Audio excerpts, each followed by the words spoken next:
অর্থনৈতিক অবস্থা ভালো না। আস্তে আস্তে বিশ্বের মধ্যে ভয়াবহ অর্থনৈতিক সংকট দেখা দিবে এবং এই সংকটটা ফেস করবে মূলত এই মধ্যবিত্ত শ্রেণী আর নিম্ন মধ্যবিত্ত শ্রেণী। খুব ধনী দেশের কোনো সমস্যা হবে না। যারা মিডল ক্লাস কান্ট্রি বা আরেকটু নিচু মানের কান্ট্রি অর্থনৈতিক দিক থেকে, এদের সামনে ভয়াবহ একটা অবস্থা ফেস করতে হবে। সময় যাইতে দেন, আস্তে আস্তে সব স্পষ্ট হয়ে যাবে, আপনারাই বুঝতে পারবেন।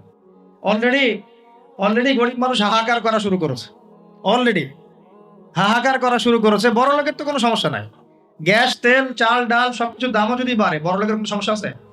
আমার তো কোনো সমস্যা নাই, আমি তো খেতে পারতেছি, কোনো না কোনোভাবে খেতে পারতেছি। কিন্তু যে কৃষক, মজুর, শ্রমিক, হ্যাঁ, যারা গরিব মানুষ, এরা তো আমার মতো না। আমার জন্য 4 বার বিদ্যুতের দাম বাড়লে কোনো সমস্যা নাই। 1000, 1500, 2000, 3000 আপনি ইফোর্ট দিতে পারছেন, আপনার তো সমস্যা নাই। কিন্তু যে ব্যক্তির মাসিক আয় 3000 টাকা, সে কি করবে? সে তো ইফতার করতে বসে বদদোয়া করা শুরু করবে। এবার বহু মানুষ ইফতারির টেবিলে বসে আল্লাহর কাছে বদদোয়া করা শুরু করবে। আমি অনেকদিন আগে বলেছি, কারণ এটা বলেছি বৈশ্বিক অর্থনৈতিক সংকটের কারণে। পুরো বিশ্বে একটা ইকোনমিক সংকট চলছে। এখন এই কথাগুলো যেগুলো বলছে, এগুলোর সাথে কিন্তু আমাদের ইসলামিক সমাজ ব্যবস্থা জড়িত আছে। আমরা এদিকে আসতেছি। তো প্রথমে বলছেন যে এটাও শিরকি একটা সিস্টেম চলতেছে। আর বিশ্বে যে শিরকটা চলতেছে বড়, সেটা আরো ভয়াবহ। সেটা কি? বিশ্বের যারা মোরল, যারা এখন বিশ্ব চালায়, তারা বলতেছে এক কথায় যে ধর্মের কোনো দরকার নাই। বিশ্বে ধর্মের কোনো দরকার নাই, ধর্মগ্রন্থেরও দরকার নাই, ধর্মীয় বিধানেরও দরকার নাই। এই বিশ্ব চালাবো আমরা, বিশ্বের বিধান রচনা করব আমরা, বিশ্বকে পরিচালনা করার মূলনীতি বানাবো আমরা, বিশ্বের মানুষকে চালাবো আমরা। নাউজুবিল্লাহ বলছি ঠিকই, বিশ্ব চলছে এইভাবে। এখানে আল্লাহর আসমানি কিতাব, কোরআন, হাদিস, শরিয়া, ইসলামী সমাজ, এগুলো বুড়ান গুজব। কেউ টাইম দেয় না। মুখে মুখে বকধার্মিকতা দেখায়। জুমার দিনে সে নামাজ পড়ে, ঈদের নামাজ পড়তে আসে, তারাবির নামাজ পড়তে আসে, দাড়ি রাখছে, পাগড়ি পড়ছে, এটা বকধার্মিকতা। আগে ভিতর ঠিক করতে হবে। তো ভিতরটা কি? ভিতরটা হচ্ছে তাবারাকাল্লাযী বিয়াদিহিল মুলক। সূরা মুলকের 1 নম্বর আয়াতে কি বলছেন আল্লাহ পাক? তাবারাকাল্লাযী বিয়াদিহিল মুলক। বরকতময় সেই আল্লাহ। এই আল্লাহ পাক মহাবিশ্ব সৃষ্টি করেন নাই? এই মহাবিশ্ব কে সৃষ্টি করছে? এই পুরো মহাবিশ্বে পৃথিবীর মতো কোটি কোটি কোটি কোটি গ্রহ আছে না? আছে কি নাই? এই পুরো মহাবিশ্বে কার হুকুম চলে? ওই পুরো মহাবিশ্বে কি জিবরাইল আলাইহিস সালামের হুকুম চলে? আল্লাহর কোনো ফেরেশতার হুকুম চলে? কোনো নবীর হুকুম চলে? তাহলে কোনো মানুষের হুকুম চলার কোনো প্রশ্ন ওঠে? পুরো মহাবিশ্বের কোটি কোটি গ্যালাক্সি, কোটি কোটি গ্রহ নক্ষত্রে আল্লাহর হুকুম চলে। সূর্য পর্যন্ত ডোবার পরে আল্লাহর কাছে পারমিশন নেয়, আল্লাহ আগামীকাল উঠবো, আল্লাহ বলে উঠো, তাহলে উঠবে। একদিন আল্লাহ বলবেন না, ওঠার দরকার নাই। সূর্য তখন উল্টা দিক থেকে উঠবে, পশ্চিম দিক থেকে। ওই দিন কিয়ামত হয়ে যাবে। যেদিন কিয়ামত হবে, ওইটা হচ্ছে আল্লাহ পাকের ক্রোধের বহিঃপ্রকাশ। মানে রাগ থাকে না, যে ধৈর্য ধরতে ধরতে ধরতে ধরতে এক সময় যখন আপনার আর আপনি আর পারতেছেন না, তখন একটা হাইপার হয়ে যান না মাঝে মাঝে? তখন মনে হয় যে আশপাশে যা আছে ভেঙে চুরে একাকার হয়ে বলেন না? ওই যে পৃথিবীর নিচে যে আগ্নেয়গিরিগুলো আছে, শক্তি সঞ্চার করতে করতে করতে করতে এক পর বিস্ফোরিত হয়ে যায়, তখন আর পৃথিবীবাসীর তো কোনো হুঁশ, তখন আর উপায় থাকে না। তো এরকম কিয়ামতের দিনটা হচ্ছে আল্লাহ পাকের ক্রোধের বহিঃপ্রকাশ। মানে এক হুকুমেই পুরো মহাবিশ্বের সব গ্রহ ধ্বংস হয়, এক হুকুম। তাই পুরো মহাবিশ্বে আল্লাহ ছাড়া কারো হুকুম চলে? আল্লাহ সেটাই বলছেন, তাবারাকাল্লাযী বিয়াদিহিল মুলক। বরকতময় সেই আল্লাহ যার হাতে সমস্ত ক্ষমতা। যার হাতে কি ভাই? মুলক মানে কি? রাজত্ব। এখনকার তোমরা যারা পলিটিক্যাল সায়েন্স পড়াও, তোমাদের বা আপনাদেরকে বলছি, রাজত্ব মানে কি? রাজত্বের ইংরেজি প্রতিশব্দ কি? সভরেন্টি। মানে বলেন, সভরেন্টি মানে কি? সার্বভৌমত্ব। মানে কি? সার্বভৌমত্ব। আল্লাহ পাক বলছেন মহাবিশ্বের সার্বভৌমত্ব আমার হাতে। কার হাতে? মহাবিশ্বের সার্বভৌমত্ব কার হাতে? সভরেন্টি কার হাতে? দুনিয়াতে এই সভরেন্টি, সার্বভৌমত্ব মানুষের হাতে। বুঝেন নাই মনে? এই দুনিয়াতে সভরেন্টি, মুলক, সার্বভৌমত্ব এখন আল্লাহর হাতে নাই, মানুষের হাতে। মানুষ যা মনে করে তাই চালায়। এখন আল্লাহ পাকের বিধান, আল্লাহ, রাসূল, এগুলো বাদ। তো এটা হচ্ছে সবচেয়ে বড় শিরক সারা বিশ্বের। এটা সারা বিশ্বের সবচেয়ে বড় পর্যায়ে শিরক। তো শিরকে ডুবে আসি আমরা, এটাকে বোঝেন। আমি তো বলছি না যে এখন এই প্রবলেমস গুলোকে রাতারাতি সলভ করা যাবে, এমনটা তো বলছি না। বলছি পুরো ওয়ার্ল্ডে এরকম শিরকি একটা সিস্টেম প্রতিটা ক্ষেত্রে চলছে। কিভাবে সলভ করবেন সেটা পরের বিষয়, আগে তো বুঝতে হবে কোথায় আছে বিশ্ব এখন। তো আমরা দেখলাম যে বড় বড় সেক্টর যেগুলো একটা বিশ্বের, ধর্ম, সংস্কৃতি, অর্থনীতি, জিওপলিটিক্স এবং পরিবার তো আছেই, পাশাপাশি আমাদের এই আরেকটা ওয়ার্ল্ড অ্যাফেয়ার্স, এই প্রতিটা ক্ষেত্রে আল্লাহ পাকের তাওহীদকে পাশ কাটিয়ে মানুষের মন গড়া বিধান দিয়ে চালানো হচ্ছে কিনা, হচ্ছে কিনা বুঝতে পারছেন আমরা কথা? সুদ কি মানুষের বিধান, আল্লাহর বিধান? বলেন, আরো খোলামেলা বলি, সুদ কি মানুষের বিধান না আল্লাহর বিধান? মদ মদ কি মানুষের বিধান না আল্লাহর বিধান? মদ খাওয়া যাবে? মদ খাওয়া যাবে? বেপরদায় চলা যাবে, এটা কি মানুষের বিধান না আল্লাহর বিধান? পুরো বিশ্বের যত বৈশ্বিক অ্যাফেয়ার্স আছে এটা মানুষ নিয়ন্ত্রণ করবে, আল্লাহর বিধানের দরকার নাই। এটা কি আল্লাহর বিধান না মানুষের কথা? তো সারা বিশ্বে এই কুফুরি চলতেছে না, চলছে কি না?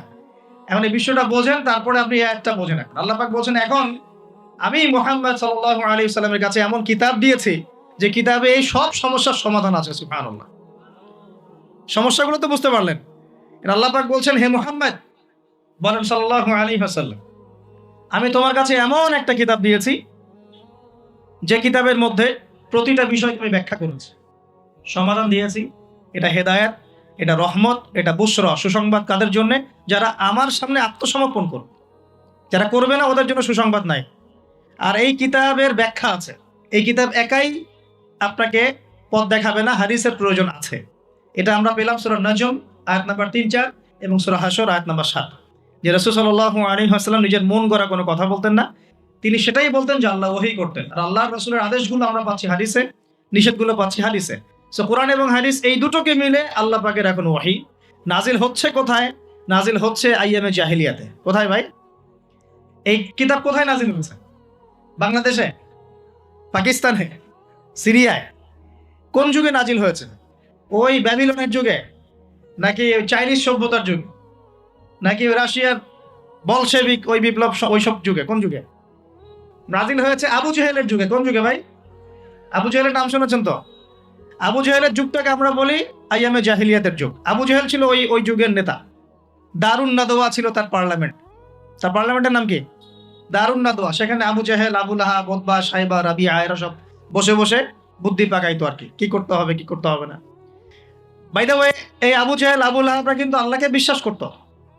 আল্লাহ বলে যখন আছে এবং আল্লাহর কাছে যে ফিরে যেতে হবে এটাও তারা বিশ্বাস করতো কিছু কিছু ক্ষেত্রে। কিন্তু আল্লাহ পাকের কোনো বিধান তারা মানতো না।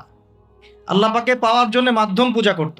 তারা কিন্তু 360টা মূর্তির পূজা এই কারণে করতো না, যে তারা আল্লাহকে বিশ্বাস করে না এমন নয় বিষয়। তারা আল্লাহকে বিশ্বাস করত, আল্লাহকে পাওয়ার মাধ্যম হিসেবে তারা এগুলোর পূজা করত। সূরা জুমার পরে, সূরা জুমারের 1, 2, 3 আয়াত পরে দেখেন আবু জেহেলদের কথা আল্লাহ বলেছেন। তারা বলতো, মা না'বুদুহুম, আমরা এই লাত উজ্জা মানাতের উপাসনা এই কারণে করি, শুধু এই কারণে করি, লিয়ুকাররিবুনা ইলাল্লাহি যুলফা, যে এই লাত উজ্জা মানাত, হবল, এই যে মূর্তিগুলো, এগুলো আমাদেরকে আল্লাহ পর্যন্ত পৌঁছে দিবে, এই কারণে করতো। ওরা কিন্তু আল্লাহকে অস্বীকার করতো না।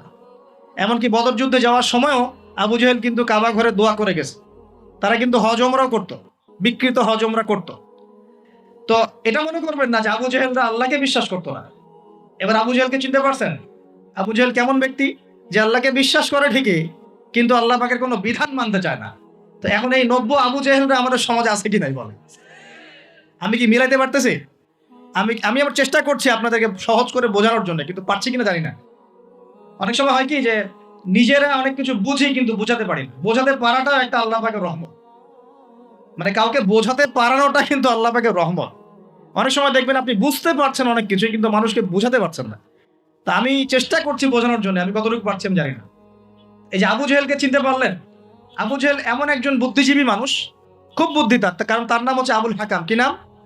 আবুল হাকাম। আবু জেহেলের নাম আবু জেহেল না, আবু জেহেলের নাম আবুল হাকাম, মানে জ্ঞানের পিতা। ওই সমাজের মানুষ তাকে বলতো জ্ঞানের পিতা। ফিলোসফার, সে দার্শনিক, সে বুদ্ধিজীবী।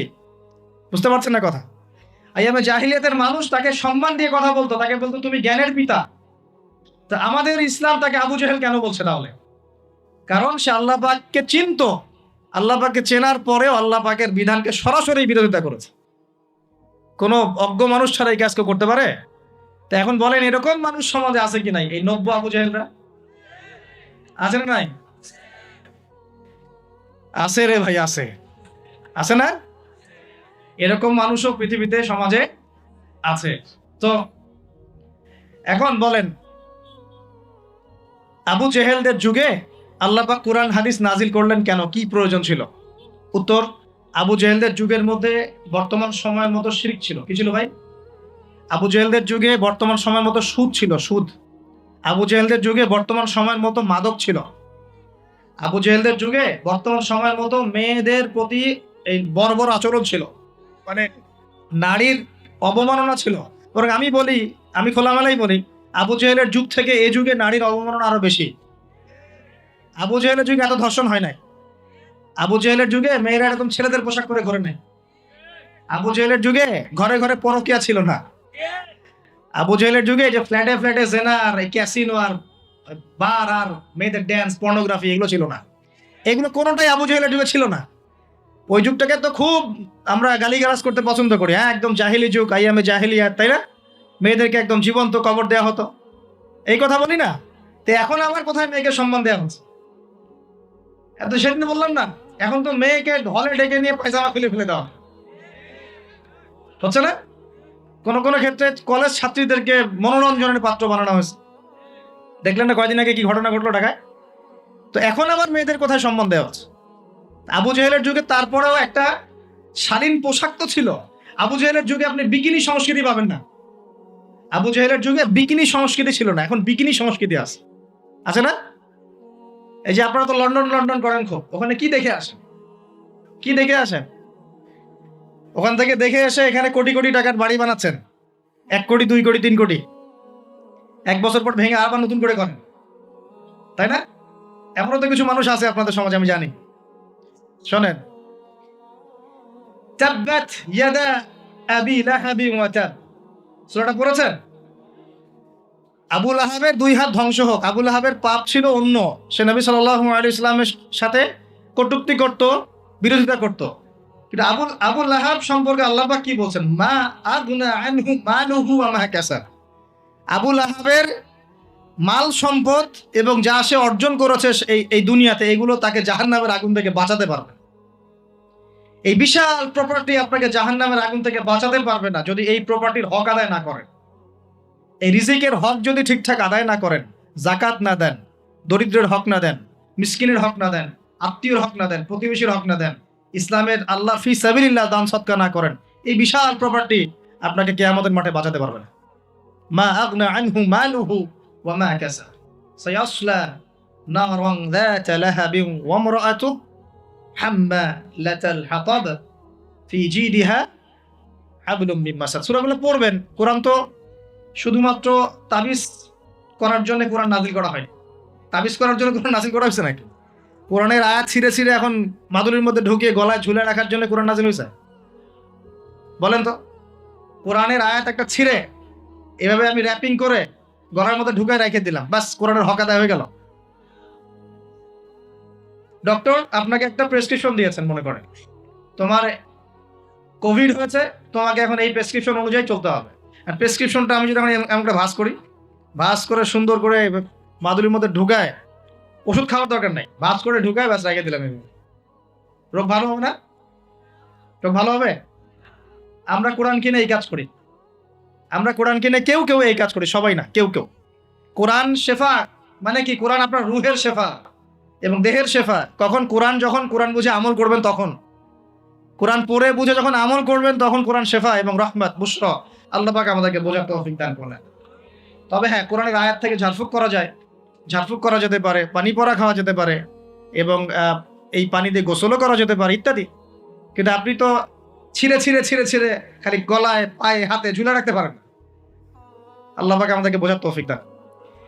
প্রিয় ভাইয়েরা, এখন এতটুকু তো বুঝতে পারলাম যে কোরআন কোন সময় নাজিল হয়েছে। তাহলে ভাই কার যুগে? আবু জেহেলের যুগে। আবু জেহেলের যুগে কি কি ছিল? এখনকার মতো শিরক ছিল, এখনকার মতো সুদ ছিল, এখনকার মতো মাদক ছিল, এখনকার মতো মেয়েদের অবমাননা ছিল, আরো একটা ছিল এখনকার মতো যে গোত্রীয় হানাহানি, দেখেন না এখন হানাহানি, মারামারি, রাহাজানি, হ্যাঁ, বিশ্বে বিশ্বে, দেশে দেশে, দলে দলে, এই পলিটিক্যাল দল ওই পলিটিক্যাল দলে, আবার এই ধর্মীয় দল এই ধর্মীয় দলে, এই যে হানাহানি, গোত্রীয় হানাহানি, এই হানাহানি ছিল আইয়ামে জাহিলিয়াতের একটা বড় নিদর্শন। তো এরকম একটা সমাজে আল্লাহ পাক কোরআন এবং হাদিস নাজিল করলেন কেন? ইসলামী সমাজ গঠন করার জন্য, যেটা আপনি টপিক দিয়েছেন। এখন ইসলাম কি আর সমাজ কি? ইসলাম হচ্ছে এক কথায় আল্লাহর সামনে আত্মসমর্পণ করা। আল্লাহর সামনে আত্মসমর্পণ মানে কি? আল্লাহ কি আমার সামনে দাঁড়িয়ে আছেন? আল্লাহ পাক কি আমার সামনে দাঁড়িয়ে আছেন, আমি গিয়ে পায়ে সেজদা করব? আল্লাহর সামনে আত্মসমর্পণ মানে কি? আল্লাহ পাককে চোখে দেখা যায়? আল্লাহ রাব্বুল আলামিনকে দুনিয়ার কোনো চোখ দেখতে পারবে না, সুবহানাল্লাহ। হ্যাঁ, জান্নাতে যারা যাবে তারা আল্লাহকে দেখতে পারবে ইনশাআল্লাহ। আর ইনশাআল্লাহ আমরা আশা করি আমরা সেই কাতারভুক্ত হব ইনশাআল্লাহ। একদিন না একদিন আমরা আল্লাহকে দেখবো ইনশাআল্লাহ। নবীজিকে আয়েশা রাদিয়াল্লাহু আনহা বলছিলেন, আল্লাহ পাককে কিভাবে দেখবে মানুষ ইয়া রাসূলুল্লাহ সাল্লাল্লাহু আলাইহি ওয়াসাল্লাম? তিনি বলছেন যে, তোমরা পূর্ণিমার চাঁদ দেখতে তোমাদের কোনো অসুবিধা হয়? তখন সাহাবীরা বলছেন, না, পূর্ণিমার চাঁদ তো আমরা জাজল্যমান দেখতে পারি। ঠিক এভাবেই তোমরা আল্লাহকে দেখবে ইনশাআল্লাহ। এটা হবে জান্নাতের সবচেয়ে বড় নিয়ামত। জান্নাতের সবচেয়ে বড় নিয়ামত হচ্ছে আল্লাহর দর্শন, দিদার। তো এই দুনিয়ার চোখ আল্লাহকে দেখবে না, তাহলে আল্লাহ পাক কিভাবে আমাদের সাথে যোগাযোগ করবেন? আল্লাহ পাক এই দুনিয়ার মধ্যে কিছু মানুষকে বাছাই করবেন নবুয়ত দেওয়ার জন্য। কি দেওয়ার জন্য? নবুয়ত। যে মানুষদের সাথে আল্লাহ পাক যোগাযোগ করবেন আল্লাহর ওহীর মধ্য দিয়ে। কিসের মাধ্যমে?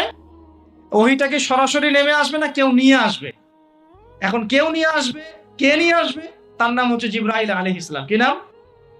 আল্লাহ রব্বুল আলামিন জিবরাইল আলাইহিস সালামের মাধ্যমে কোরআন সুন্নাহর এই ওহী সর্বশেষ নবী মুহাম্মদ সাল্লাল্লাহু আলাইহি ওয়াসাল্লামের কলবে ওহী করেছেন। খুশি হন নাই? কোন যুগে ওহী করেছেন? আবু জেহেলের যুগে। কোন যুগে? যে যুগটার সাথে আমাদের যুগের মিল আছে। আচ্ছা, এখন আল্লাহ পাক বলেছেন এর সামনে তোমরা মাথা নত করো। মাথা নত মানে কি? জাস্ট মাথাটা নত করে দেওয়া? মাথা নত মানে নিজের ইচ্ছাকে সঁপে দাও, নিজের ইচ্ছাকে সঁপে দাও। মন চাচ্ছে আমি নামাজ পড়বো না, আল্লাহ বলছেন পড়তে হবে, এর নাম সঁপে দেওয়া। মন চাচ্ছে আমি একটু মদ খাই, আল্লাহ বলেছেন খাওয়া যাবে না, হারাম, এর নাম সঁপে দেওয়া।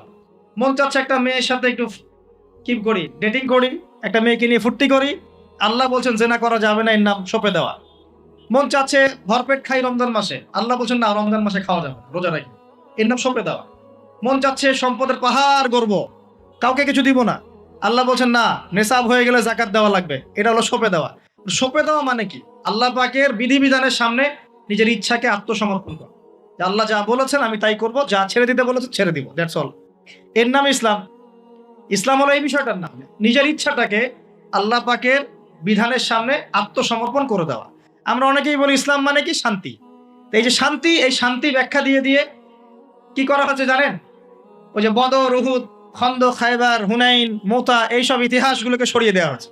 ইসলাম মানে তো শান্তি। ইসলাম শান্তির সাথে আবার এইসবের কি সম্পর্ক? শান্তির সাথে মোতার যুদ্ধের কি সম্পর্ক? যুক্তি দিচ্ছে শান্তির সাথে বদর যুদ্ধের আদর্শের কি সম্পর্ক? ইসলাম মানে তো শান্তি। ইসলাম মানে শান্তি কখন? ইসলাম মানে হলো আত্মসমর্পণ। যখন একজন মানুষ নিজের ইচ্ছাকে আল্লাহর সামনে সঁপে দিবে, এর মধ্য দিয়ে সে শান্তি অর্জন করবে ইনশাআল্লাহ। মানে নিজের ইচ্ছাকে আল্লাহর সামনে সঁপে দিলে পরে শান্তি পাওয়া যায়। কারণ আমি তো জানি না যে আমার জন্য কোনটা ভালো কোনটা মন্দ। কে ভালো জানে? যিনি আমাকে সৃষ্টি করেছেন। মনে করেন আপনি একটা মোবাইল ফোন বানিয়েছেন, আপনি এটার মেকার বা ক্রিয়েটর। এখন আপনার চেয়ে কি কেউ ভালো জানে এই ফোনের মধ্যে কি আছে? বলেন। আপনি একটা কম্পিউটার ফাংশন করেছেন, একটা সফটওয়্যার তৈরি করেছেন, একটা অ্যাপস তৈরি করেছেন। আপনার চেয়ে কি কেউ ভালো জানবে এই অ্যাপস কি কাজ করতে পারে, এই সফটওয়্যার কি কাজ করতে পারে, এই কম্পিউটারের ফাংশন কি? এখন আল্লাহ পাক পুরো মহাবিশ্ব সৃষ্টি করেছেন, আমাদেরকেও সৃষ্টি করেছেন। এখন আমাদের জন্য কোনটা ভালো কোনটা খারাপ, কোনটা হক কোনটা বাতিল, কোনটা ন্যায় কোনটা অন্যায়, কোনটা করলে আমরা দুনিয়া ভালো থাকবো, পরকালে ভালো থাকবো, এটা কি আল্লাহ পাকের চেয়ে ভালো কেউ জানবে? এই সহজ কথাটা বুঝতে এত সমস্যা কিসে? যদি আল্লাহ বলে কেউ থেকে থাকেন, তাহলে তিনি যদি আমাকে সৃষ্টি করে থাকেন, তাহলে তিনি তো ভালো বুঝবেন আমার জন্য কোনটা ভালো কোনটা খারাপ। এখন তিনি যেগুলো ভালো বলেছেন সেগুলো কোরআনে নাজিল করেছেন, যেগুলো খারাপ বলেছেন সেগুলোও কোরআনে নাজিল করেছেন।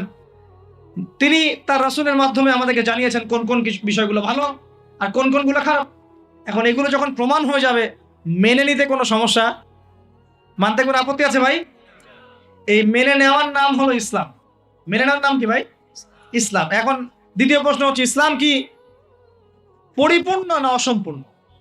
উত্তর হচ্ছে আল্লাহ পাক সূরা মাইদার 3 নম্বর আয়াতে বলছেন। কত নম্বর আয়াত?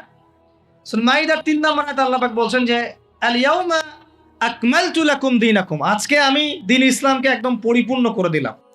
ওয়া আতমামতু আলাইকুম নি'মাতি, তোমাদের উপর আমার নিয়ামতকে পূর্ণতা দিলাম। ওয়া রাদিতু লাকুমুল ইসলাম দীনান, তোমাদের উপরে দ্বীন ইসলামকে মনোনীত করে আমি আল্লাহ সন্তুষ্ট হয়ে গেলাম। তাহলে এই আয়াত থেকে কি বোঝা গেল? ইসলাম পরিপূর্ণ না অসম্পূর্ণ? পরিপূর্ণ মানে আমরা কি বুঝি? কিছু অংশ আছে, কিছু নাই। কিছু কিছু হেদায়েত আছে, কিছু কিছু নাই। কিছু কিছু বিষয়ের সমাধান আছে, কিছু কিছু নাই। নাকি জগতের সমস্ত বিষয়ের সমাধান আছে? কোনটা? এই কথাটাই আগে হজম করতে হবে যে কোরআন সুন্নাহ ভিত্তিক এই ইসলামের মধ্যে পৃথিবীর সমস্ত সমস্যার সমাধান আছে। এর সামনে আত্মসমর্পণ করলে পরে আপনি হবেন মুসলিম, তার আগে হবেন না। আমার কথা কি বোঝাতে পারছি? এরপরে আপনি মুসলিম হবেন। এখন যদি কেউ অস্বীকার করে সে কি হবে? যদি কেউ পুরোপুরি অস্বীকার করে, না কোরআন সুন্নাহ সবকিছু নাই, আমি মানি না, তাহলে হবে সে কাফের। কি হবে? কাফের। কেউ যদি এগুলোর সাথে আল্লাহকে অংশীদার সাব্যস্ত করে সে কি হবে? সে হবে মুশরিক। কেউ যদি বলে আমি, বলে না, মনে মনে অস্বীকার করে কিন্তু মুখে মুখে বলে হ্যাঁ মানি, এমন মানুষ নাই? মুখে মুখে বলে হ্যাঁ মানি মানি মানি সবই মানি, আর মনে মনে অস্বীকার করে, ইসলামের বিরুদ্ধে কাজ করে ভিতরে ভিতরে। এই মানুষগুলোকে কি বলা হয়? মুনাফিক। আরেক শ্রেণী আছে যারা স্বীকার করে নেয় যে হ্যাঁ এগুলোই ঠিক, কিন্তু চলতে পথে, আল্লাহর পথে চলতে গিয়ে কবিরা গুনায় লিপ্ত হয়, তখন এদেরকে আমরা বলি ফাসেক বা জালেম। আমার কথা কি বুঝতে পারছেন? 5টা শ্রেণীর মানুষ আপনাকে দেখাই দিলাম ইসলাম কেন্দ্রিক। কেউ শিরিক করে হচ্ছে মুশরিক, কেউ অস্বীকার করে হচ্ছে কাফের, কেউ মুখে স্বীকার করছে মনে স্বীকার করছে না, হচ্ছে মুনাফিক, কেউ স্বীকার করে পথ চলতে গিয়ে কবিরা গুনাহ করছে, কবিরা গুনাহ, তখন সে জালেম হচ্ছে বা ফাসেক হচ্ছে। আর কেউ পরিপূর্ণরূপে আত্মসমর্পণ করে আমলে প্রমাণ করে সে মুমিন মুসলিম হচ্ছে। আল্লাহ পাক আমাদেরকে এই মুমিন মুসলিম হওয়ার তৌফিক দান করুন। এখন এই হলো ইসলাম। ইসলামী সমাজ কি? ইসলামী, ডিস্টার্ব করেন না প্লিজ। ইসলামিক সমাজ কি জিনিস? ইসলাম কি শুধু ব্যক্তি জীবনে পালন করারই ধর্ম বা জীবন? আচ্ছা, ধর্ম না জীবন ব্যবস্থা, এটাও তো জানতে হবে নাকি? ধর্ম আর জীবন ব্যবস্থার মধ্যে পার্থক্য কি? আল্লাহ পাক ইসলামকে কি বলেছেন? দিন আল ইসলাম। দিন কি বলেছেন? দিন। দিন শব্দটা কি? আল্লাহ পাক বলছেন ইন্না দীনা ইনদাল্লাহিল ইসলাম। সূরা আলে ইমরান আয়াত নাম্বার 19। সূরা আলে ইমরান আয়াত নাম্বার 19 আল্লাহ পাক বলছেন ইন্না দীনা ইনদাল্লাহিল ইসলাম। আল্লাহর কাছে ইসলাম কি? একমাত্র দিন। আরবি শব্দটা বলেন, দিন। কবরে প্রশ্ন কি করা হবে? মা দিনুকা, মা দিনুকা। প্রথমে মান রব্বুক, তারপরে মা দিনুকা। তাহলে ধর্ম বা ইসলাম এটাকে কি শব্দে ব্যবহার করা হচ্ছে কোরআনে? দিন। এই দিন শব্দের মানে কি? আমি আপনাকে শর্ট করে বুঝাই দিচ্ছি। কোরআনে দিন শব্দ আসছে 2 রকম। কয় রকম? 2 রকম। একই বানান, একদম একই বানানেই 2 রকম দিন শব্দ আছে। একটা হচ্ছে মালিকি ইয়াউমিদ্দিন, পড়ে না সূরা ফাতিহায় মালিকি ইয়াউমিদ্দিন, এই যে এখানে দিন, এই দিন শব্দের যে বানান আর ইন্না দীনা ইনদাল্লাহিল ইসলাম, এই দিনের যে বানান একদমই সেম। আবার আমপারা অন্য সূরা আছে ওয়া মা আদরাকা মা ইয়াউমুদ্দিন সুম্মা মা আদরাকা মা ইয়াউমুদ্দিন, এই যে দিন শব্দ এগুলোর বানান কিন্তু সেম। পার্থক্য কোথায়? এই দিনের 2টো অর্থ হয়। কয়টা অর্থ হয়? একটা অর্থ হচ্ছে মালিকি ইয়াউমিদ্দিন বলতে আল্লাহ পাক বোঝান কিয়ামত দিবস। কিয়ামত দিবস মানে যেদিন আমাদের বিচার করা হবে, এই দিবসটাকে বোঝাতে আল্লাহ পাক দিন শব্দ ইউজ করেছেন। আবার এই রিলিজিয়ন ইসলামকে বোঝাতেও দিন শব্দ ইউজ করেছেন। এখানে দিন শব্দ হলো জীবন ব্যবস্থা। জীবন কি ভাই? ব্যবস্থা। এখন জীবন ব্যবস্থা মানে কি? জীবন ব্যবস্থা মানে কি যে জীবনের কিছু অংশের হেদায়েত পাওয়া যাচ্ছে, বাকি অংশে পাওয়া যাচ্ছে না, বিষয়টা কি এমন? নাকি জীবন ব্যবস্থা মানে জীবনের প্রতিটা ক্ষেত্রের সমাধান আছে এমন? বলেন, উত্তর দেন। আল্লাহ পাক বলছেন ওয়া মা ইয়াবতাগি গায়রাল ইসলামি দীনান ফালা ইউকবালা মিন, কেউ যদি ইসলাম ছাড়া অন্য কোনো জীবন ব্যবস্থা তালাশ করে তার কাছ থেকে কিছুই কবুল করা হবে না।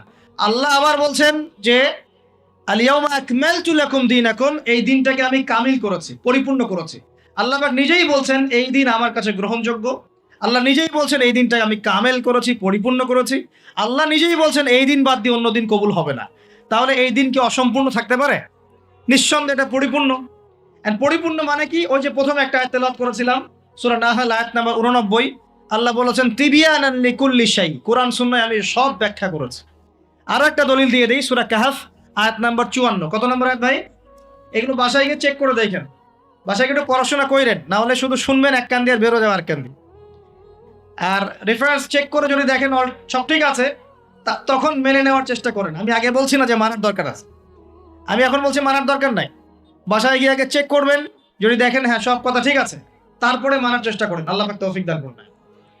এখন আসেন, আল্লাহ সূরা কাহফের 54 নম্বর আয়াতে বলছেন যে ওয়ালাকাদ সাররাফনা ফি হাযাল কুরআন লিন-নাসি মিন কুল্লি মাসাল, আমি এই কোরআনে মানব জাতির জন্য প্রতিটা বিষয়কে ব্যাখ্যা করেছি। এবার আরো স্পষ্ট হয়ে গেল, ইসলাম, কোরআন এবং সুন্নায় এমন কোনো বিষয় নাই যা নাই। এই হলো পরিপূর্ণ জীবন ব্যবস্থা। জীবন ব্যবস্থার কয়টা দিক থাকে? সহজ করে বলছি 6টা দিক। কয়টা দিক? জীবন ব্যবস্থা মানে আপনার ধর্মীয় জীবন আছে। ধর্মীয় জীবন কি একটু বোঝেন এখানে? ধর্মীয় জীবন মানে এখানে আপনি নামাজ, রোজা, হজ, যাকাত, তাসবিহ, তাহলিল, জিকির, আজগার, এই কাজগুলো করেন। এগুলো আপনার ধর্মীয় কাজ, ঠিক আছে?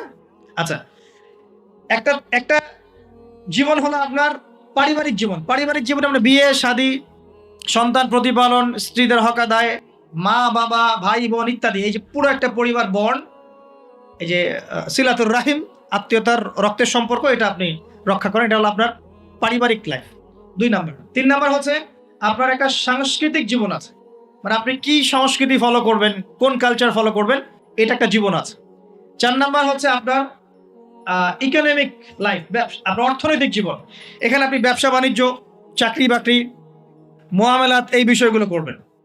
5 নাম্বার আপনার পলিটিক্যাল লাইফ, যেখানে আপনি আল্লাহ পাকের খলিফার দায়িত্ব পালন করবেন। আর 6 নাম্বার হচ্ছে গ্লোবাল অ্যাফেয়ার্স, মানে আপনি পুরো ওয়ার্ল্ডকে ডিল করবেন কিভাবে, যদি আপনি রাষ্ট্রের প্রধান হন বা আপনার রাষ্ট্রের দায়িত্ব থাকে।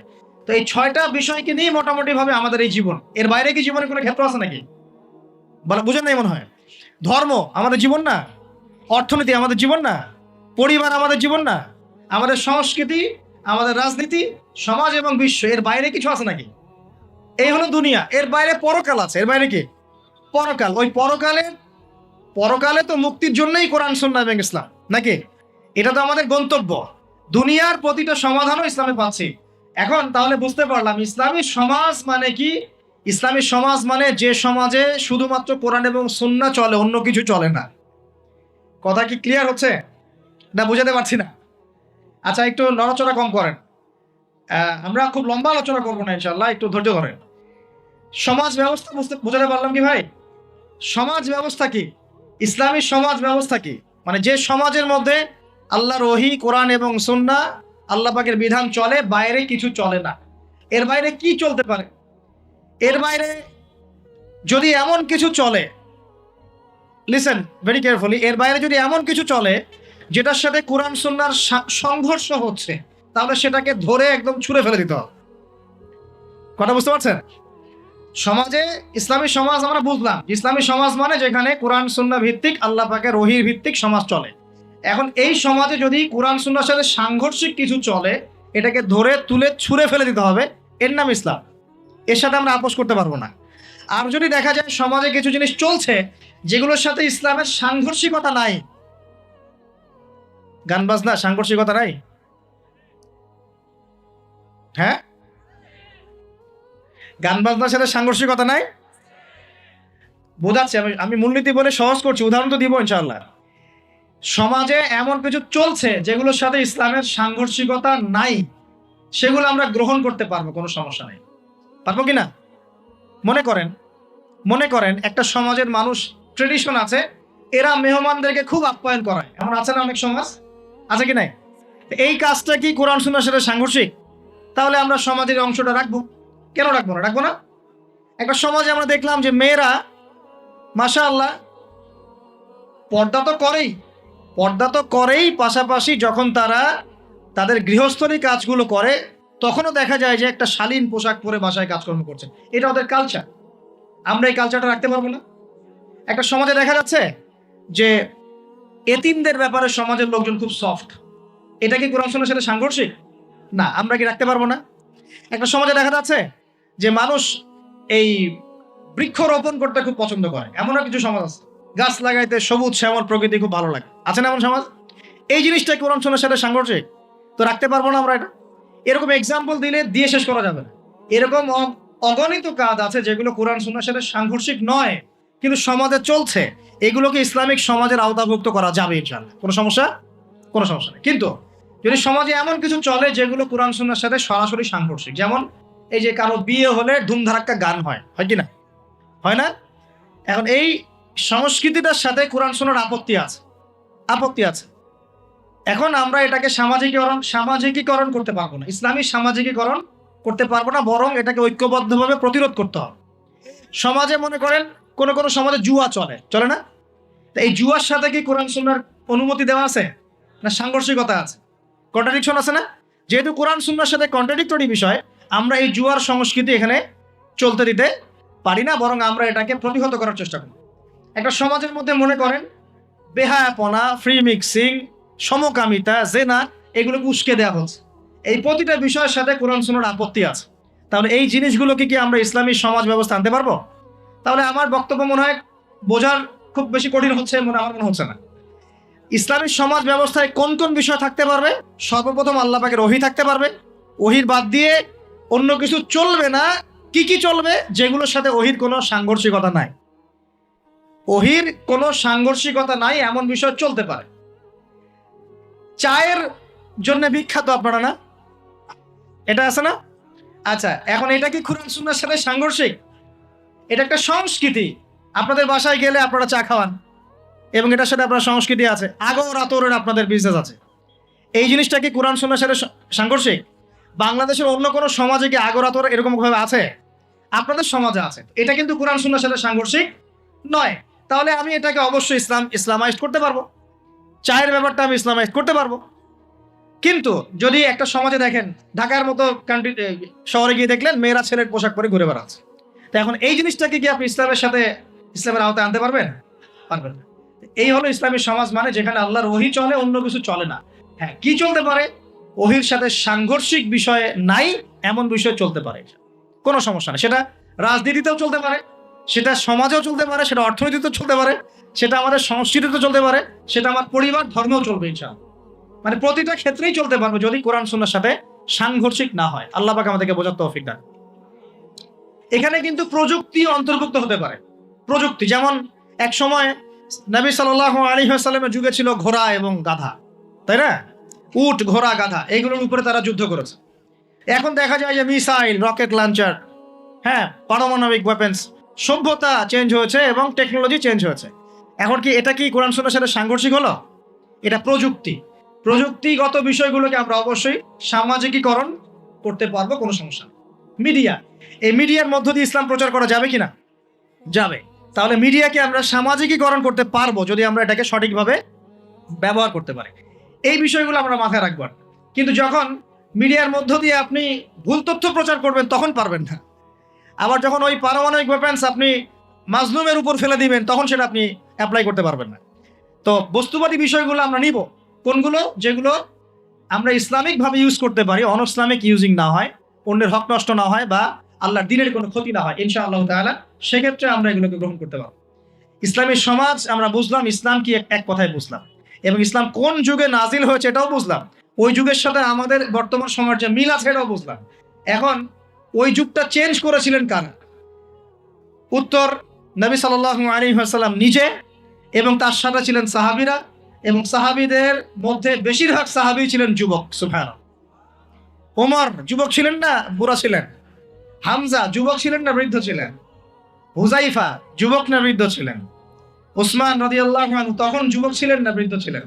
জাফর ইবনে আবি তালেব, আলী ইবনে আবি তালেব, বেলাল ইবনে রাবাহ, আব্দুর রহমান বিন আউফ, যায়েদ ইবনে হারেসা, আব্দুল্লাহ বিন মাসউদ, এই নাম জানা না জানা অসংখ্য সাহাবী, বেশিরভাগ যুবক ছিলেন না বৃদ্ধ ছিলেন? তো নবী সাল্লাল্লাহু আলাইহি ওয়াসাল্লাম কাদেরকে নিয়ে সমাজটা পরিবর্তন করলেন? যুবকরা একটু মনোযোগ দেন, এই অংশটুকু আপনাদের জন্য স্পেশাল। এখান থেকে ফিনিশিং এর দিকে যাবো ইনশাআল্লাহ। তো নবী সাল্লাল্লাহু আলাইহি ওয়াসাল্লাম কাদেরকে নিয়ে ওই আবু জেহেলের সমাজ পরিবর্তন করলেন? বলেন। এবং কি হাতে নিয়ে করলেন? আল্লাহর ওহী, মানে কোরআন এবং হাদিস। এটাকে শুধু মুখে মুখে আমল করা বলেছেন, না নিজে আমল করে দেখিয়েছেন? নিজে বিশ্বাস করেছেন, স্বীকৃতি দিয়েছেন, আমল করেও দেখিয়েছেন, মানুষকে দাওয়াতও দিয়েছেন। এখন একা একা করেছেন না সবাইকে নিয়ে করেছেন? তার মানে ইউনিটি লাগবে। কি লাগবে ভাই? একা একা পারা যাবে না। এই যে আমি একা একা লেকচার দিয়ে যাচ্ছি, আসলে আমি দিন কায়েম করতে পারবো না এখানে। আমি আপনাকে দিনের কিছু নসিহত করতে পারবো, কিছু দাওয়াত দিতে পারবো, কিন্তু আমি কিন্তু এখানে দিন কায়েম করতে পারবো না। একা একা দিন কায়েম করা যায়, একা একাও যায় না, এক শ্রেণীর মানুষকে নিয়েও যায় না। মুসলিমদের মধ্যে মনে করেন যে মুসলিমদের মধ্যে একটা এলাকার মুসলিম আছে, মনে করেন 1 লাখ, কথার কথা বলছি, 1 লাখের মধ্যে 1000 মানুষ সবকিছু বোঝে, বাকিরা এতটা বোঝে না। ওদেরকে বোঝাতে হবে। ওদের কি করতে হবে? বোঝাতে হবে। ওই আমরা যদি মনে করি আমি 1000 আমি সব করতে পারবো, ভুল করবেন তো। তখন কি হবে? জাহেলিয়াতের সংখ্যা গরিষ্ঠতার স্রোতে আমি হারিয়ে যাব। কথা বুঝতে পারছেন? নবী সাল্লাল্লাহু আলাইহি সাল্লাম কিভাবে করেছেন? তার আগে আমি একটু প্রশ্ন করি, কত বছর লেগেছে তার সমাজ পরিবর্তন করতে? বলেন। 23 বছর। এই তো মাশাআল্লাহ। 23 বছর পরে ওই মক্কায়, ওই আবু জাহেলের যুগেই, আবু জাহেলের সেই যুগ কি আর বাকি থাকলো? 23 বছর পর কি শিরক ছিল ওই যুগের মধ্যে? আর মক্কায় কোনো সুদ ছিল? মক্কায় কোনো মাদক, কোনো জেনা, ব্যভিচার, মেয়েদের শ্লীলতাহানি, ধর্ষণ, জেনা, হ্যাঁ, গুম খুন, তারপরে আপনার এই যে গোত্র হানাহানি, মারামারি, কোনোটা কি আর বাকি ছিল? মানে 23 বছরের সমাজ টোটাল নিট অ্যান্ড ক্লিয়ার সাফ। কত বছর? 23 বছর। কিভাবে করলেন? প্রথমত তিনি ওহির জ্ঞানের চর্চা করেছেন, নিজে আমল করেছেন, সাহাবীদেরকে শিখিয়েছেন, এবং সাহাবীরা সবাই মিলে দাওয়াতি কাজ করে একটা জনসমষ্টি তৈরি করেছেন কি না? প্রথমে কি নবী সাল্লাল্লাহু আলাইহি ওয়াসাল্লাম প্রকাশ্যে দাওয়াত দেওয়া শুরু করেছেন? না। প্রথম 3 বছর, কত বছর? তিনটা বছর নবী সাল্লাল্লাহু আলাইহি ওয়াসাল্লাম গোপনে গোপনে মানুষকে দাওয়াত দিয়েছেন। কিভাবে ভাই? গোপনে, man to man, door to door. আমরা তো এখন খুব অধৈর্য জাতি। কি জাতি ভাই? অধৈর্য। 1 বছর ধরে যদি একটা কথা বলি, পরের বছর ওয়াজ করতে আসলে বলে হুজুর এই ওয়াজ তো গত বছর একবার শুনছি, দরকার অন্য নতুন ওয়াজ করেন। এমন করে না মানুষ? নবী সাল্লাল্লাহু আলাইহি ওয়াসাল্লাম 3 বছর গোপনেই দাওয়াত দিয়েছেন। তিনটা বছর। কাদেরকে দাওয়াত দিয়েছেন? উত্তর, প্রথমত তার নিজের মানুষদেরকে, নিজের স্ত্রী, নিজের যায়েদ ইবনে হারেসা পালক পুত্র ছিলেন, নিজের চাচাতো ভাই জাফর ইবনে আবি তালেব, আলী ইবনে আবি তালেব, নিজের খুব কাছের মানুষ আবু বকর সিদ্দিক রাদিয়াল্লাহু আনহুর হাত ধরে পরে ওসমান বিন আফফান, আব্দুর রহমান বিন আউফ, তালহা বিন উবাইদুল্লাহ, জুবাইর বিন আওয়াম, আস্তে আস্তে ছড়িয়ে পড়ছে। তার মানে দাওয়াতি কাজ শুরু করতে হবে কোথা থেকে? আগে বলেন। আগে নিজে, তারপরে কে? নিজের কাছের মানুষ, নিজের পরিবার, নিজের বংশ, নিজের আত্মীয়। এই দাওয়াতি কাজ কি আমাদের করা শেষ? কারা আগে শুরু করেন? আগে তো নিজেকে দিয়ে শুরু করতে হবে নাকি ভাই? নিজের পরিবারের সবাই নামাজি, নামাজের দাওয়াত দিচ্ছি কিনা? নামাজের দাওয়াতটুকুকে দিচ্ছি? নিজের পরিবারে কি পর্দা কায়েম করতে পারছি? নিজের পরিবারে কি তালিম চালু হচ্ছে? নিজের সন্তানরা কি কোরআন পড়ছে? নিজের পরিবারে কি সবাই রমজান মাসে রোজা রাখছে, হালাল খাচ্ছে? আগে নিজের পরিবারের দিকে ফোকাস করেন, আল্লাহ পাক তৌফিক দান করেন। এরপর আল্লাহ ওহী নাজিল করেন, ওয়ানদির আশিরাতাকাল আকরাবিন। এবার তুমি কাকে সতর্ক করবে? তোমার কাছের আত্মীয় স্বজন, গোত্রের লোককে। তখন তিনি ওই যে পাহাড়ের উপর উঠে ডাকলেন, ইয়া মা আশারাল কুরাইশ, ইয়া মা আশারাল কুরাইশ, তোমরা সবাই আসো। এই বনু আদি, বনু তাইম, হ্যাঁ, বনু মাখজুম, তারপরে যে বনু হাশিম, সব গোত্র জড়ো হলো। জড়ো করে তিনি সব গোত্রকে বলছেন যে আমি মুহাম্মদ সাল্লাল্লাহু আলাইহি ওয়াসাল্লাম যদি আপনাদেরকে বলি এই পাহাড়ের পিছনে একটা সেনাবাহিনী অপেক্ষা করছে, আপনাদেরকে আক্রমণ করবে, আপনারা কি আমার কথা বিশ্বাস করবেন? তখন সবাই এক বাক্যে বললো, কেন বিশ্বাস করবো না? তোমাকে কখনো আমরা মিথ্যাবাদী পাই নাই, তুমি আস-সাদিকুল আমিন, সত্যবাদী আমিন। তখন নবীজি বললেন যে কুলু লা ইলাহা ইল্লাল্লাহ তুফলিহুন, তোমরা সবাই বলো লা ইলাহা ইল্লাল্লাহ, আল্লাহ ছাড়া কোনো মাবুদ নাই, আল্লাহর বিধান ছাড়া কোনো বিধান নাই, আল্লাহর দাসত্ব ছাড়া কোনো দাসত্ব নাই, তোমরা সফল হয়ে যাবে ইনশাআল্লাহ। তখন ওই যে আবু লাহাব হাততালি দেওয়া শুরু করলো, আর আবু লাহাব ঢিল নিয়ে মারা শুরু করলো। সবাই হাততালি দিচ্ছে, টিটকারি করছে, মস্করা করছে। হ্যাঁ, আলিহাদা জামাআতানা, বলছে এই জন্য আমাদেরকে এখানে একত্রিত করেছো, এই বকবকানি শোনার জন্য, এই বাজে কথা বলার জন্য আমাদেরকে এখানে ডেকেছো? তখন থেকে শুরু হলো প্রকাশ্য বিরোধিতা। এবার শুরু হলো ইটপাটকেল, শারীরিক নির্যাতন, মানসিক নির্যাতন, বয়কট, এইটা সেইটা সব। তো এখন বলেন, যে মানুষটা আগে সাদিকুল আমিন ছিল, সত্যবাদী এবং বিশ্বস্ত, এবার সবাইকে ডেকে দাওয়াত দেওয়ার পরই তিনি হয়ে গেলেন কাযযাব, মিথ্যাবাদী, হ্যাঁ, সাহের, জাদুকর, ফারেকুল জামাত বিভক্তকারী, মাজনুন, পাগল, এই কথাগুলো মানুষটাকে বলা শুরু করল। তার মানে নবী সাল্লাল্লাহু আলাইহি ওয়াসাল্লামের পদ্ধতিতে আমাকে সমাজে দ্বীন ইসলাম প্রতিষ্ঠা করতে হবে। তার মানে প্রথমে আগে নিজে, তারপর পরিবারের পর কাছের মানুষদের মধ্যে ইসলামের প্রচার প্রসার করার চেষ্টা করতে হবে। এবার প্রকাশ্যে দাওয়াতি কাজ করা শুরু হবে। দাওয়াতি কাজ যত প্রকাশ্য হচ্ছে, নির্যাতন নিপীড়ন ততই বাড়ছে। এটাই সুন্নত। যখন নবীর পদ্ধতিতে কেউ দাওয়াতি কাজ করবে, তার উপর নির্যাতন নিপীড়ন আসবেই। যদি নির্যাতন নিপীড়ন না আসে, বুঝতে হবে সেটা নবীর পদ্ধতিতে দাওয়াত হচ্ছে না। 100% লিখে রাখে, 100% নবীর পদ্ধতিতে দাওয়াতি কাজ হচ্ছে না। এটা হচ্ছে গোলালু মার্কা দাওয়াতি কাজ। অনেকে হিকমতের দোহাই দিয়েও এইসব গোলালু মার্কা দাওয়াতি কাজ করে। সারা বিশ্বে বড় বড় ইস্যু চলছে, উম্মার মধ্যে বিশাল বিশাল সমস্যা। দেখবেন যে আলোচনার টপিক হচ্ছে যে হায়েস্ট নেফাস, আলোচনার টপিক হচ্ছে যে ইস্তেঞ্জা, আলোচনার টপিক ঢিলা কুলুক, আলোচনার টপিক ফরজ গোসল, আলোচনার টপিক ওযু ইস্তেঞ্জা। মানে এগুলো শিখতে কতদিন আর লাগবে? এগুলো শিখতে এখনো শেখা হয়নি এগুলা। আর সারা বিশ্বের অবস্থা, দেশের অবস্থা, অর্থনীতির অবস্থা, সমাজের অবস্থা, কিয়ামতের আলামত স্পষ্ট হয়ে যাচ্ছে, উম্মার অবস্থা, এগুলো বড় বড় ইস্যুগুলো সব পরে, আগে এগুলো নিয়ে আলোচনা হচ্ছে। তো এগুলো কি আসলে নবীর পদ্ধতিতে দাওয়াতি কাজ হচ্ছে? আল্লাহ পাক আমাদেরকে বোঝার তৌফিক দান করুন। তো প্রিয় ভাইরা, যখন নবী সাল্লাল্লাহু আলাইহি ওয়াসাল্লামের পদ্ধতিতে দাওয়াতি কাজ হবে, তখন কিন্তু নবীর মতো মানে শারীরিক, মানসিক, আর্থিক নির্যাতন কিন্তু আসবেই। এটা মেনে নিতে হবে। সর্বপ্রথম নিজের পরিবার থেকে আসবে। কোথেকে আসবে ভাই? সর্বপ্রথম আসবে নিজের পরিবার থেকে। মনে রাখবেন, পরিবার থেকেই সর্বপ্রথম বাধা আপনাকে পেতে হবে যদি আপনি দ্বীনের পথে চলতে চান। কারণ এখনকার সমাজের বেশিরভাগ পরিবার ইসলামিক পরিবার নয়। কোনো কোনো সময় পারিবারিক সাপোর্টের অভাবে দিনদার অনেক মানুষও দেখা যায় ট্র্যাক থেকে বিচ্যুত হয়ে যায়। এমন হয় না? পারিবারিক সাপোর্ট একটা বড় জিনিস। আমাদের নবী সাল্লাল্লাহু আলাইহি ওয়াসাল্লামকে চতুর্দিক থেকে মানুষ আক্রমণ করলেও পরিবারে তার স্ত্রী খাদিজা রাদিয়াল্লাহু আনহা তাকে বুকে আগলে রেখেছিলেন।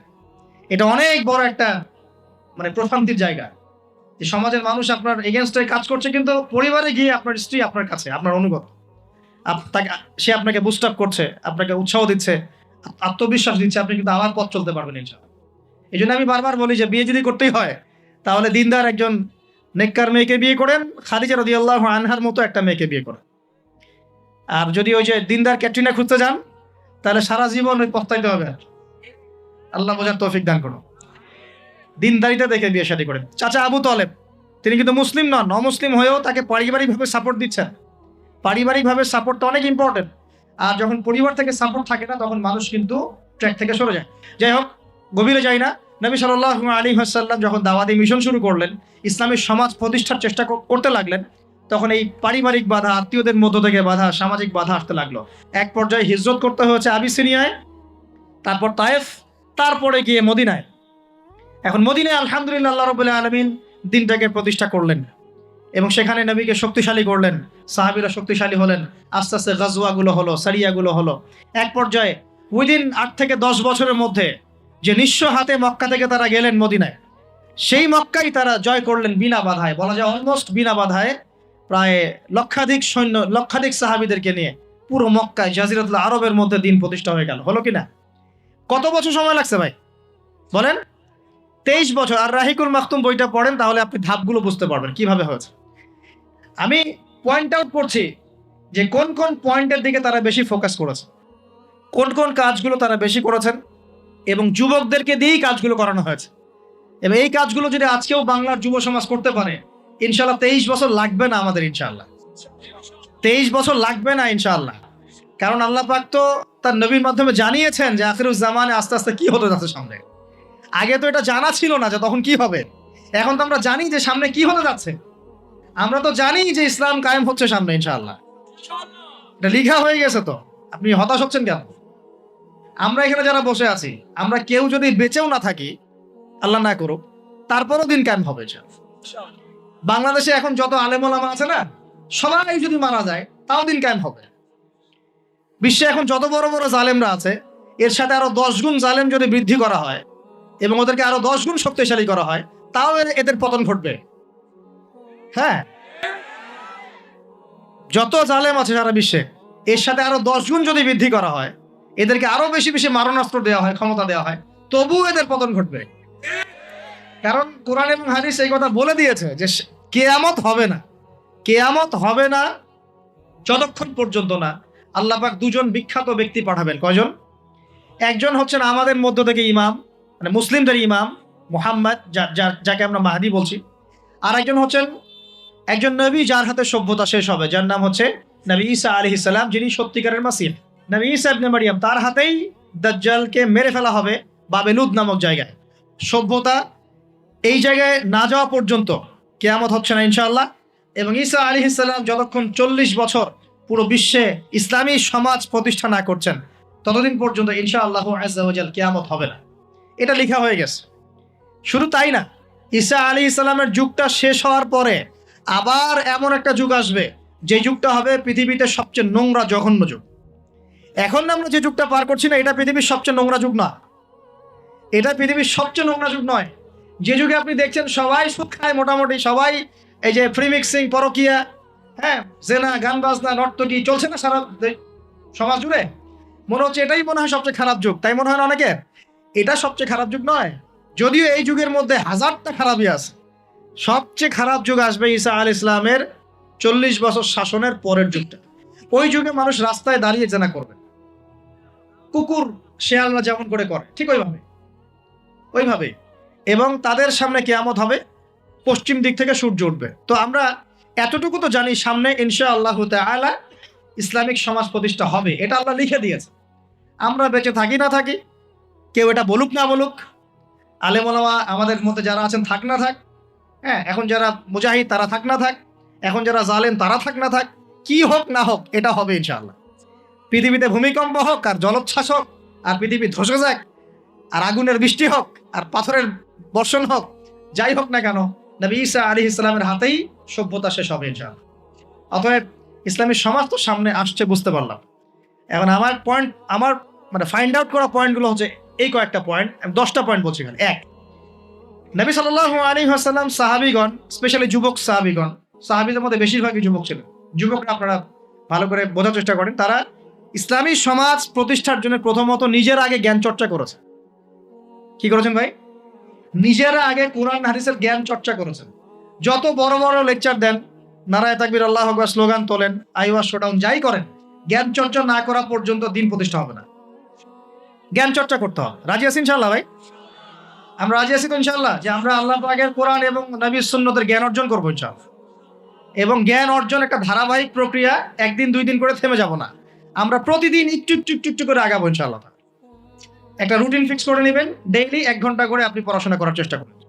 আমি অনেক লেকচারে কিছু সিলেবাস বলেছি, আপনাকে কোরআন পড়তে হবে, আরবি ভাষা শিখতে হবে, হাদিসের কিতাবগুলো পড়বেন, ইতিহাস, ইসলামের ইতিহাস পড়বেন, ইসলামিক অর্থনীতির বইগুলো পড়বেন, বড় বড় রিনাউন্ড ওলামায়ে কেরামদের বইগুলো পড়বেন, সিরাত পড়বেন, আকীদার বই পড়বেন, ফিকহের কিছু বই পড়বেন।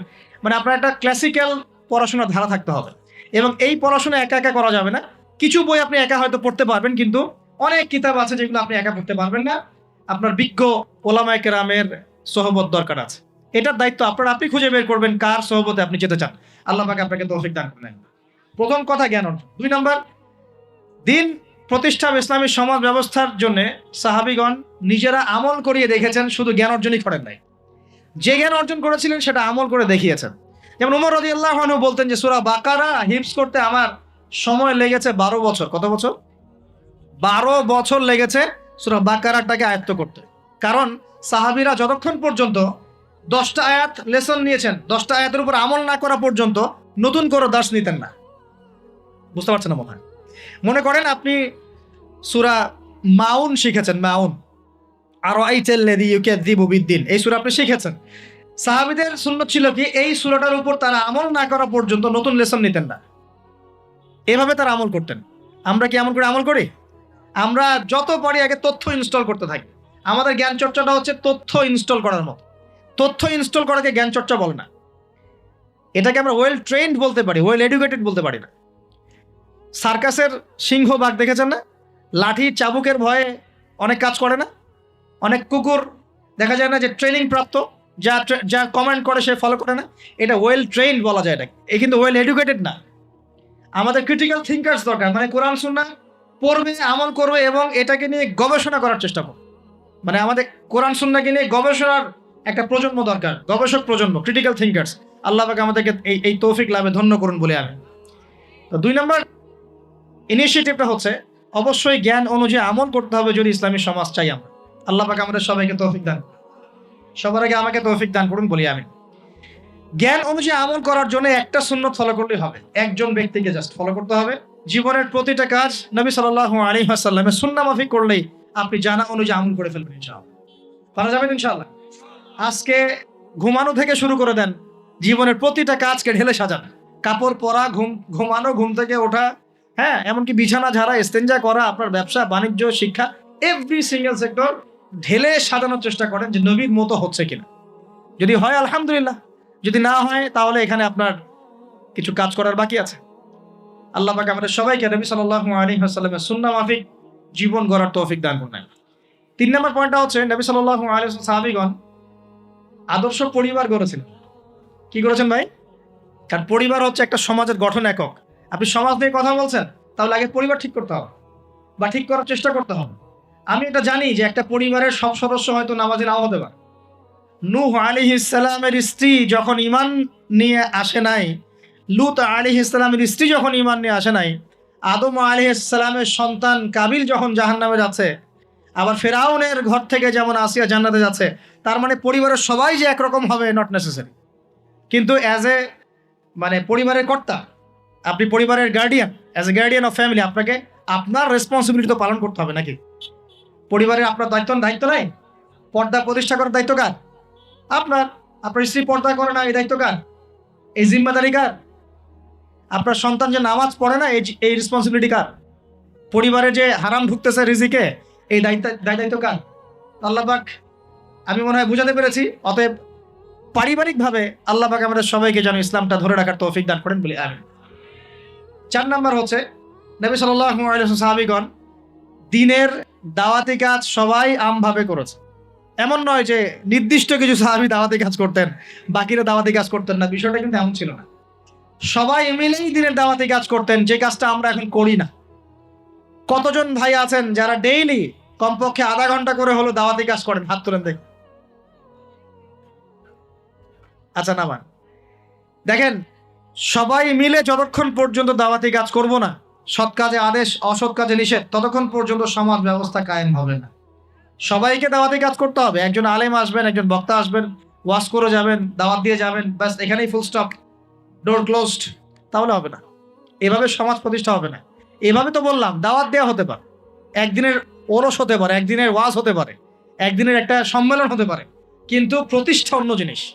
প্রতিষ্ঠা মানে কি? মানে আমি যে আসলাম, বললাম ভাই 5 ওয়াক্ত নামাজ পড়েন, নামাজের দাওয়াত দিয়ে গেলাম।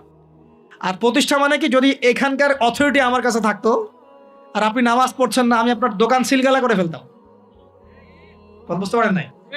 আজান আছে, মার্কেটের দোকান খোলা, দোকান সিলগালা হয়ে যাবে, জরিমানা হবে, ভ্রাম্যমাণ কোর্ট, একদম কোর্ট সাথে সাথে বসে আর ফাইন করে দেয়। এটা প্রতিষ্ঠা। নামাজ পড়বো না মানে? মুসলমান নামাজ পড়বো না কেন? তুমি কি অমুসলিম নাকি নামাজ পড়বো না? এর নাম প্রতিষ্ঠা। এটাকে আপনি করতে পারবেন? আপনি এখন দাওয়াত দিতে পারবেন, ভাই নামাজে আসেন, নামাজ পড়লে এত নাকি হয়, না পড়লেই হয়। তো এই দাওয়াত তো চলছে মাশাআল্লাহ। প্রতিষ্ঠা কখন হবে? যখন সবাই মিলে সমাজটা পরিবর্তন করবে, তখন গিয়ে প্রতিষ্ঠা হবে ইনশাআল্লাহ। সমাজে যারা নেতৃত্ব দেয়, এরা কি আসমান থেকে টপকে পড়ে, না সমাজের ভিতর থেকে বের হয়? তো সমাজ যদি পরিবর্তন হয়, নেতৃত্ব এখান থেকেই বের হবে ইনশাআল্লাহ। আর যখন আল্লাহওয়ালা মানুষরা উপরে যাবে, তখন দেখবেন তারা এইসব অথরিটি ইম্পোজ করবে ইনশাআল্লাহ। ওই যে বলেছিলেন 1 মাস, খালি একটা মাস উমরের শাসন যদি চলে, দেখবেন সব একদম ঠান্ডা হয়ে গেছে, সব ঠান্ডা, একদম ঠান্ডা। এটা ভেরি মাচ পসিবল। 1 মাস সময়, 1 মাস, উইদিন 1 মান্থ। উমর রাদিয়াল্লাহু আনহু যদি এখন বেঁচে থাকতেন, মনে করেন কথার কথা বলছি, উমর রাদিয়াল্লাহু আনহু এখন বেঁচে আছেন, তিনি আসলেন পাকিস্তানে, আসলেন মনে করেন, সিরিয়াতে আসলেন, কথার কথা বলছি আর এমন, তাকে মনে করেন দায়িত্ব দিল জনগণ যে আমিরুল মুমিনিন, আপনি সমাজটা ঠিক করেন। তার কয়দিন লাগবে? কয়দিন লাগবে জানেন? হ্যাঁ, আমার ধারণা 3 দিন। কয়দিন হয়? 3 দিন। অথবা তিনি বলবেন যে আমার দ্বারা সম্ভব না, আমি গেলাম। কারণ এখানে একটা কারণ আছে, কারণটা শোনেন। আমি কথাটা কেন বলেছি, আলী রাদিয়াল্লাহু আনহুর যুগে কিছু যুদ্ধ হচ্ছিল না, সিফিনের যুদ্ধ, এই যুদ্ধগুলো। তো জনগণ, খারেজিদের সাথে যুদ্ধ হচ্ছে, জনগণের মধ্যে কয়েকজন এসে বলছে, আলী রাদিয়াল্লাহু আনহু ইয়া আমিরুল মুমিনিন, আমরা উমর রাদিয়াল্লাহু আনহু, আবু বকর সিদ্দিক, ওসমান, তাদের যুগটা পার করে আসলাম, তো ওই যুগে তো এত ফিতনা ছিল না, তা আপনার যুগে এত মারামারি হানাহানি কেন, ঘটনা কি? এই একটু বোঝেন আমার কথাটা, মনোযোগ দেন, খুব ইম্পর্টেন্ট কথা। তো আলী রাদিয়াল্লাহু আনহুকে বলছেন, আপনার যুগে এত হানাহানি মারামারি কাটাকাটি কেন? উমরের যুগে তো এমন ছিল না, আবু বকরের যুগে তো এমন ছিল না, ওসমানের যুগে তো এমন ছিল না। তো আলী ইবনে আবি তালেব, মানে বিচক্ষণ মানুষদের মধ্যে অন্যতম একজন বিচক্ষণ মানুষ, তিনি বলছেন, উত্তর দিচ্ছেন, দেখেন কি বিচক্ষণতার উত্তর। তিনি বলছেন, শোনো, আবু বকর উমরের যুগে আবু বকর উমর ছিল শাসক, আর আমরা ছিলাম জনগণ। আবু বকর উমরের যুগে আবু বকর ওমর ওসমান ছিল শাসক, আর আমি আলী আর আমার মতো মানুষটা ছিল জনগণ। আর আমার যুগে আমি হচ্ছি শাসক, আর তোমরা হচ্ছে আমার জনগণ। কথা বুঝলেন নি ভাই? কিছু বুঝতে পারেন নাই? মানে আলী রাদিয়াল্লাহু আনহুর যুগে যে জনগণরা আছে, তারা আবু বকর ওমর রাদিয়াল্লাহু আনহুর যুগের জনগণের মতো নন। এই কারণে আলী রাদিয়াল্লাহু আনহুর সমস্যা ফেস করতে হচ্ছে। তো এটাই বলছিলাম, যখন জনগণ সবাই বলছে আমি সুদ খাবো, সবাই বলছে যে পর্নোগ্রাফি দেওয়া হোক, মদ চলুক, বেপরদামি চলুক, হ্যাঁ জুয়া চলুক, আর আমি বেচারা একা একা বসে যদি বলি না এগুলো সব হারাম, তা আমাকে তো পিঠা এখান থেকে সরাই দিবে মানুষ, তাই না বিষয়টা? তার মানে সমাজের মানুষকে পরিবর্তন করতে হবে, আল্লাহ পাকে এটা বোঝার তৌফিক দেন। মানুষ যখন পরিবর্তন হবে ইনশাআল্লাহ, তখন দেখবেন এখান থেকেই যোগ্য নেতৃত্ব উঠে আসবে, এভাবেই সমাজটা প্রতিষ্ঠা হবে ইনশাআল্লাহ আযজা ওয়া জাল্লা। আল্লাহ পাক আমাদেরকে তৌফিক এনায়েত করুন। আর কয়েকটা পয়েন্ট আমি একটু থরলি বলে শেষ করছি। 6 নাম্বার, সাহাবীরা কোনোদিনও হারাম খান নাই। কি খান নাই ভাই? মানে অর্থনৈতিক জীবনে কোনোভাবেই হারামে সম্পৃক্ত হওয়া যাবে না যদি ইসলামী সমাজ চান। ঠিক আছে ভাই? 7 নাম্বার, অনইসলামিক কোনো সংস্কৃতির আশপাশেও যাওয়া যাবে না। ইসলামী সমাজ চান, অনইসলামিক সংস্কৃতি পরিপূর্ণভাবে বর্জন করতে হবে। আল্লাহ পাক তৌফিক দান।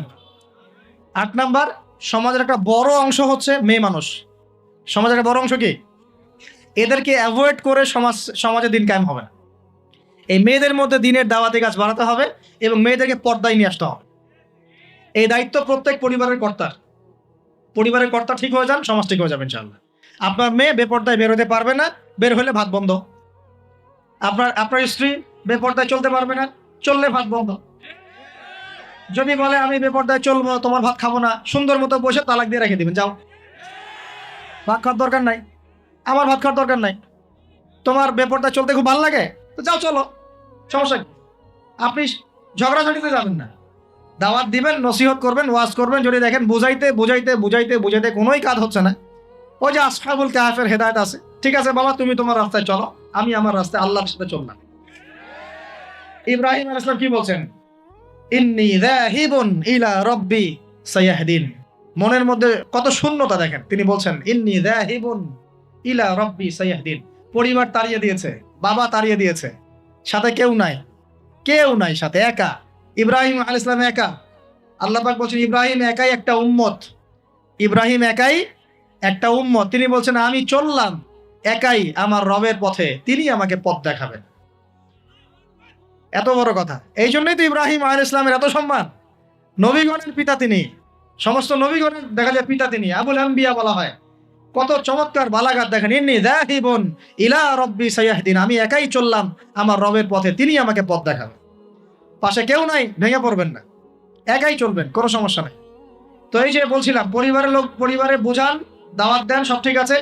যদি দেখা যায় যে অনইসলামিক বিষয়ে চলতে ওদের খুব ভালো লাগে, ইসলামিক বিষয় মানতে খুবই আপত্তি, তখন আপনি আপনার রাস্তায় চলেন, তাকে তার রাস্তায় ছেড়ে দেন, ঝগড়াঝাড়িতে করেন, জ্ঞান ক্যাচালা যায় না। বাবা তুই তোর রাস্তায় চল, আমি আমার রাস্তায় চল।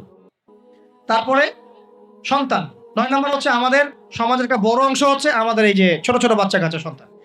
আগামী প্রজন্মকে অবশ্যই ইসলামী শিক্ষায় শিক্ষিত করতে হবে, না হলে সমাজ কায়েম করা যাবে না। এই দায়িত্ব এখন আপনাদের সবার। আমি শুরু পয়েন্টটা বলে গেলাম। আর সর্বশেষ 10 নম্বর পয়েন্টটা হচ্ছে এই যুব সমাজের চরিত্রটাকে পবিত্র রাখতে হবে। এটা এত গুরুত্ব দিয়ে কেন বললাম? কারণ যুবকরা হচ্ছে সমাজ পরিবর্তনের হাতিয়ার। এবং যুবকদের চরিত্র যদি একবার নষ্ট হয়ে যায়, পর্নোগ্রাফিতে আসক্ত হয়ে যায় বা মাদকে আসক্ত হয়ে যায় বা মেয়ের পিছনে যদি সময় নষ্ট করা শুরু করে, হ্যাঁ, এই যে গুন্ডাগার্দি করে, এই যে পাবজি টাবজি ফ্রি ফায়ার হাবিজাবি এগুলোর মধ্যে ঢুকে পড়ে, ও ওর লক্ষ্য থেকে বিচ্যুত হয়ে যায়। তখন এই সমাজটাকে দিয়ে আপনি আসলে কোনো কাজ নিতে পারবেন না। এই কারণে এদেরকে একটা আধ্যাত্মিক প্রশিক্ষণের মধ্যে নিয়ে আসতে হবে। নামাজ, তেলাওয়াত, জিকির, হ্যাঁ, আলেম ওলামার সহবত, ধারাবাহিকতা রক্ষা করা, প্রয়োজনে ভালো কিছু সামাজিক কাজের মধ্যে তাদেরকে নিয়োজিত রেখে তাদের এই যৌবনটাকে আল্লাহর পথে কাটিয়ে দেওয়ার প্রয়াস নেয়ার চেষ্টা করতে হবে। আল্লাহ পাক আমাদের সবাইকে এই তৌফিক দান করুন, আমিন। আর যুবক ভাইদেরকে বলবো যে চরিত্রই সবচেয়ে ইম্পর্টেন্ট জিনিস আপনার এখন এই জীবনটার। চরিত্র যদি নষ্ট হয়ে যায়, আপনি কোনো অবস্থাতেই আল্লাহর কাছে পার পাবেন না। প্রিয় ভাইরা, চরিত্র হেফাজত করেন।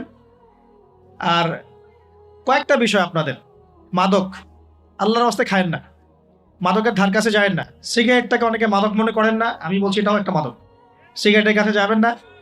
মেয়ে নিয়ে সময় নষ্ট করবেন না। কি কারণে আমি বলছি? এই কারণে যে এই পৃথিবীতে এখন যে পৃথিবীটা এখন চলছে, এই পৃথিবীতে বিশ্বাস বলতে আসলে কিছু নাই। মানে বিশ্বাস খুবই প্রেশিয়াস, এটাকে সস্তা করে দিয়েন না। মানে যখনই আপনি কাউকে অন্ধভাবে বিশ্বাস করা শুরু করবেন, তখন আপনি কষ্ট পাবেন। তো হালালভাবে চরিত্র হেফাজত করে রাখেন, আল্লাহ পাক আপনাকে ইনশাআল্লাহ নেককার স্ত্রী দিবেন ইনশাআল্লাহ। এই পথগুলো সব শয়তানের পথ, আপনাকে শয়তানের দিকে নিয়ে যাওয়ার চেষ্টা করা হচ্ছে, যাতে আপনি আপনার জীবনের গন্তব্যটা ভুলে যান। আপনাকে আল্লাহ দুনিয়া পাঠিয়েছেন তার ইবাদত করার জন্য, আল্লাহর জমিন আল্লাহর দিন প্রতিষ্ঠা করার জন্য। আল্লাহ পাক আমাদের সবাইকে আল্লাহ পাকের জমিনে আল্লাহর দিন প্রতিষ্ঠার যে গ্রহণযোগ্য কর্মপন্থা, এগুলো বাস্তবায়ন করার তৌফিক দান করুন, বলি আমিন। আমরা দোয়া করি আল্লাহ পাক আমরা সবাইকে জ্ঞান অর্জন করার তৌফিক দান করুন, নবীর সুন্নত অনুসরণ করার তৌফিক দান করুন, এবং সিচুয়েশন বোঝার তৌফিক দান করুন, পরিস্থিতি সম্পর্কে সচেতন থাকার তৌফিক দান করুন, হালাল খাওয়ার তৌফিক দেন, মা বোনদেরকে পর্দা রাখার তৌফিক দেন, ইলম অনুযায়ী আমল করার তৌফিক দেন। আল্লাহ পাক আমাদের যুবক ভাইদেরকে হেদায়েত দান করেন, আমাদের পরবর্তী প্রজন্মকে আল্লাহ দিনের জন্য কবুল করেন, আমিন।